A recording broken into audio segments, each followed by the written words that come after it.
U.S. trade representative in 2024, the U.S. government, ally of Kenya, said U.S. firms routinely report direct requests for bribes from all levels of the Kenyan government.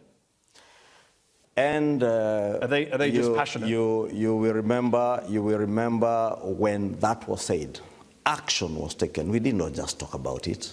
So you just ended bribery from all levels of the Kenyan government. And very senior officers of the Ministry of Trade lost their jobs. Let me ask you about President Ruto. You mentioned President Ruto. He positions himself as an outsider. I think he likes to call himself a hustler, a man who's separate to the Kenyan political elites, the political dynasties, the Kenyatas, the Odingas.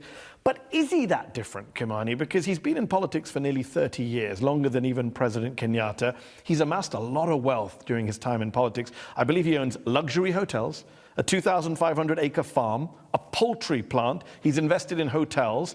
Isn't that part of why Kenyans are so frustrated with their government? They see these rich elites in charge, making money while they suffer. Well, he was seen as an outsider in the sense that he came from a family that was relatively unknown. Nobody knew who his father was, nobody knew who his mother was. Unlike those he was competing with who came from families that were political families, well-known, wealthy backgrounds, and he came as a hustler, someone who had hustled his way from the bottom up, and that's why he sold himself, and he's seen as an outsider in terms of where he's coming from. I think Kenyans are fine with him hustling himself into the... It doesn't mean, Mehdi, that if I was born into a family of poverty, I should live and die in poverty.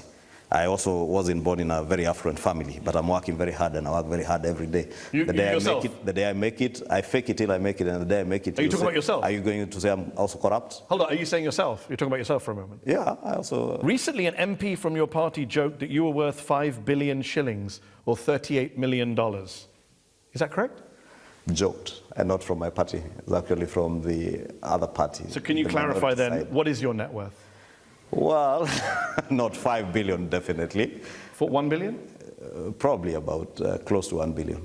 And that's fine, because a lot of people, as you know better than me, you're the majority leader of the Kenyan National Assembly, that Kenyan MPs are among the highest paid in the world in relative terms. People are very upset seeing a lot of MPs flaunting their wealth.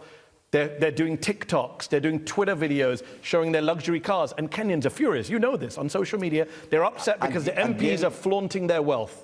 Again, Mehdi, it matters person to person.